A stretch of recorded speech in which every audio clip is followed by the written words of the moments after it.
everyone, and welcome back to another episode of World Vision Final Fantasy Brave Exvius. It is me, Zero, and today we're here to have a look at what's new this time around. It is the 10th of November, and as you can see from the image over here, we have Elafikeras. I finally got his name, I learned it by heart. Elafikeras as a vision card and Esper, and we'll have a look at what he brings to the table. But before we do that, let's start with the summons. The first thing that we're presented with is his guaranteed summon banner, 5-step. So if you want to get this card and Esper, you need to sync at least 10,000 Visor. Now let's have a look at what the vision card entails, stats. So once this card is maxed out, the party will get Earth unit attack resistance up by 20, agility up by 8%, and once this card, as I said, reaches level 99, you'll get Earth unit pierced attack up 35. So this sounds quite perfect for Oberon and also Eileen if you're so inclined. And why am I mentioning Eileen? We'll stick around for a little bit longer and you'll find out why. Now, Earth units, actually, is it Earth units? Yes, all Earth units, they'll have this vision card assigned to them, will get Man Eater up by 10, max HP up 15%, and acquired AP up 30%. So on paper, that sounds good for most Earth units, most damaging units. And how do I feel about this? Well, because we are going to have another vision card, another Earth vision card that's going to come out in a couple of weeks, I think I will give this Esper vision card a pass for the time being. There's a lot of vision cards that are good for Earth that are currently around, such as Titan, Kiton's card, and perhaps I'm forgetting something else. I'm sure there's so many. And I can't really justify getting this one for the time being, especially when, as I just mentioned, the Final Fantasy 15 Noctis vision card is coming out soon. So for the time being, I'll give this one a pass because I have mostly Earth vision. And if we have a look at the Esper, seems again like a glove fit for Oberon, but I'm pretty happy with giving Oberon Ifrit, so I won't worry too much for the time being.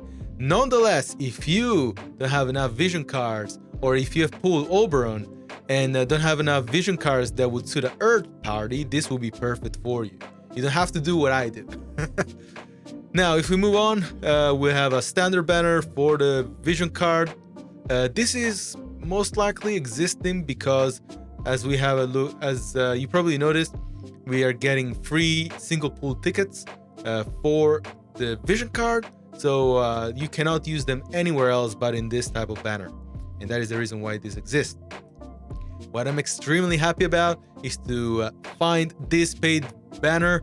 10 guaranteed UR, so that's both units and vision cards, and you can retry 2 times. So in a situation where your roster and vision card number is quite low, this will be quite perfect for you to try and hunt that perfect unit and vision card that you've been looking for so long. If your roster is filled up, maybe I would consider it for the stars, but I wouldn't do the paid version. I'll probably do the free version. We have a free version of UR cards over here, but we'll get there slowly. Now, if you have a lot of units, but they're not maxed up, actually, I lied. This actually is quite good. The investment is quite high, but you do get a guaranteed 100 cost unit. And I would have probably considered doing this, but remember, when you put it in perspective, 6,000 Visor for it is a lot just to have 100 cost units. So I would rather do what I did. I was patient, and as you can see from this screenshot, I didn't get just one Dark Helena, but 2 Dark Helenas in my main account using a free pool. So if you're looking for one specific cost 100, it can happen to you too. So just be patient, be strong, and try to do what you can with your current roster. 6,000 paid Visor is a lot of money. Moving on. Extremely happy to see this on event that is not anniversary. So not only we get 10 UR vision cards, we have a chance to retry it twice as well. So I might consider this just to try and get Bahamut and Jaden's card, but I still need to consider whether that's a good idea. But if you don't have many vision cards, this again is a perfect way to go about it. Now, before I encourage you to pull for any of this banner, do remember that we have had Black Friday discount and Black Friday deals. So, is it really a good time to pull for these banners? At face value, I would say yes. So if you have spare paid vision, more than welcome to use it for these extremely good deals. And the fact that the stars are also dropping is a big incentive. So you get a minimum of 200 stars, which is nothing to scoff at. So this is the free version of the vision card guarantee with no retries. Then we get vision card shards. I think that's pretty good. I mean, yeah, if you have a lot of your vision cards and you're trying to max them, pretty good way of doing this. So remember, you're already sunk in 6,000 vision if you're doing all of the paid banners that I just mentioned, and that's a lot of money. So my recommendation would be to just probably focus on one. These 6 paid banners, these 3 separate paid banners are quite tailored for a specific type of player. One that is brand new and needs to level up their roster. One that has no good vision cards or is trying to hunt for a specific vision card and doesn't mind having some dupes. And someone that has a lot of your vision cards and needs to try to get them to level 99. So do try to fit yourself in one of those archetypes and pull for the banner that best suits you. And if we go down here, free version of the UR Vision shards. I probably wouldn't do this. Maybe I would do up to step 2 because of the Magicite. It's not a lot of Magicite and you're sinking 1300 Vision for free. So your mileage may vary depending on how bad you need to level up that Esper.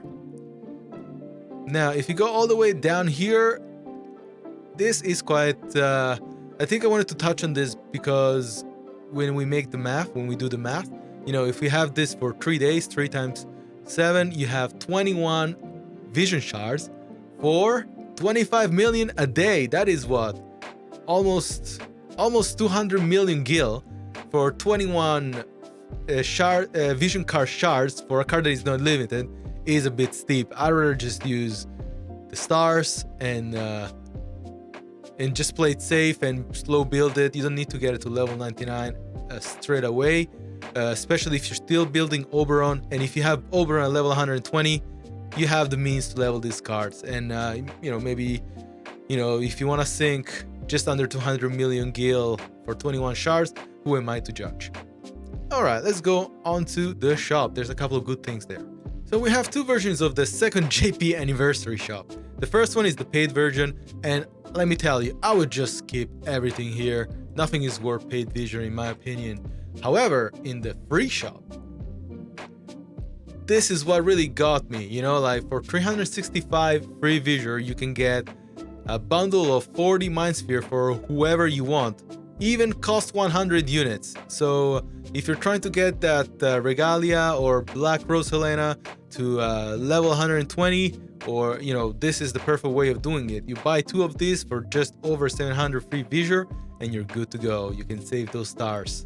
And actually, sorry, not the stars, but you can save those rainbow mug shards for something else. Other than that, nothing really worth mentioning other than the standard Elafikeras shop and a shop to level up the new EXable units, and we'll touch on them a bit later. From here, we can jump onto the Farplane, and as you probably would have noticed already, we have a raid. A raid is for Aegaion, and by farming this event, you'll be able to get a quite interesting piece of armor. So the armor piece is, if we go in the mock shop, a Zero Dragon armor. And as you can see on the screen, it seems to be quite focused on higher HP levels, on top of having some very nice resistances. However, high HP means that you could probably use this for a Dreamforce build, in my head at least. And after doing some research, there's 2 units that are spear equipable and half soldier, and those are Eileen and Victora. But it seems that Victora does not have Drain Force, so that pretty much isolates Eileen to this amazing build that you can do by boosting her HP by over 800. And then you can just have her go around and do Drain Force to whoever she wants.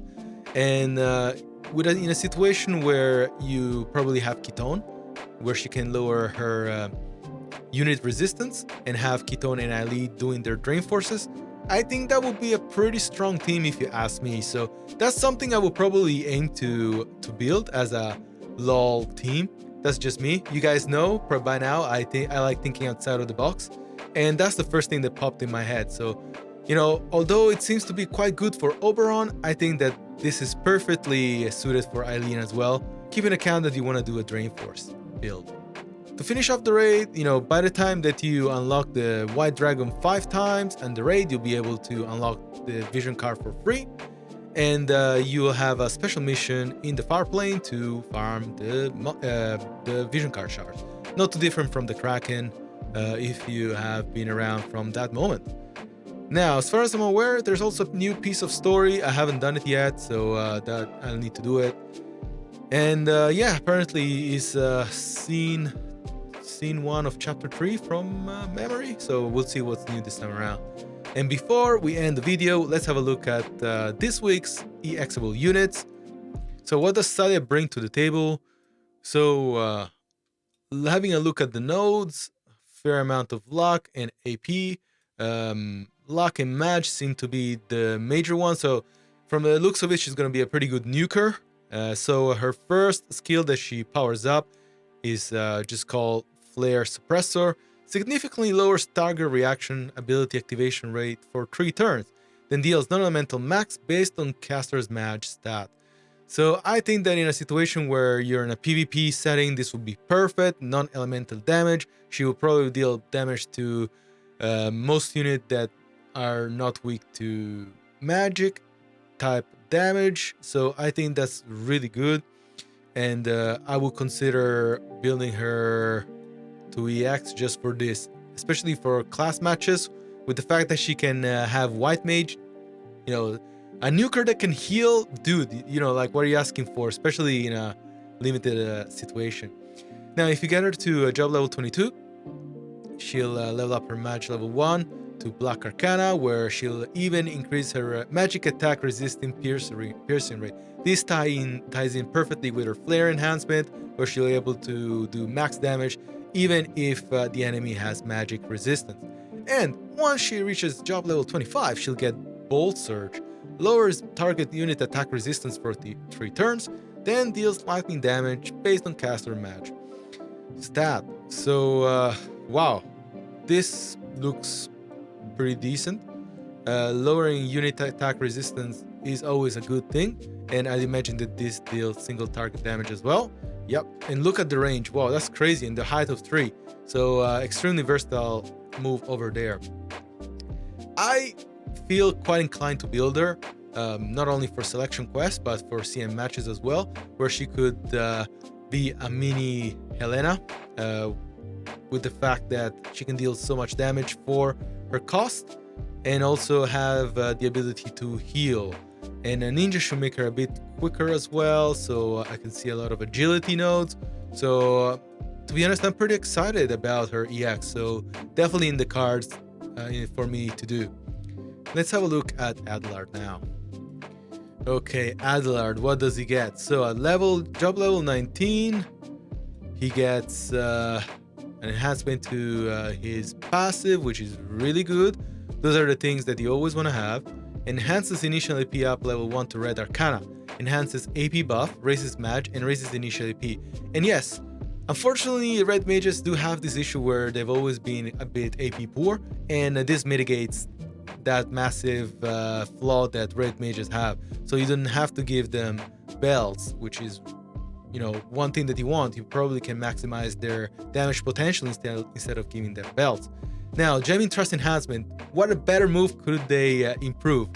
So, significantly lowers target reaction ability activation rate for 3 turns, then deals damage large to targets based on caster match stat, and cancels ability activation. So again, another good PvP skills for class matches, most likely if you want to build a fire magic team. He'll be your point character. So the character that will go hit first and destroy those guys, especially if they're mages as well. And job level 25, Firaga Incarnate, deals fire damage medium to caster within range based on caster mage stat and significantly lowers magic attack for 3 turns. So this is a magic break. Seems like he's a mage suppressor from the fact that he got Jamming Trust enhancement and this Firaga Incarnate. And yeah, short range, height 1, but you know, it's a bit of an AoE. So in a map where the enemies would clamp up all together and they're all mages, you will shut them down and you can claim the W. Pretty happy about this. So from what I can understand, both Salire and Adelard are quite geared for PvP. And let's have a look at Naiah. What does Naiah bring to the table? So in terms of nodes, a lot of Mage, a lot of fair amount of TP, HP upgradable node. So I can see some focus on increasing her Mage potential. So job level 19, Kuraga enhancement, become a Kuraga benevolent. Enhances range, recover HP medium of allies within range, and raises CT. So it becomes kind of a steal time, but without stealing time. So whenever she casts Kuraga, I hope this increases the CT of the guys that are getting healed so that they can attack faster. That's pretty good enhancement. Again, looks very PvP focused in a situation where, you know, your guys are dying and then she pops a Kuraga and then they're like, oh yeah, I'm back to health, let's destroy this guy. So pretty good.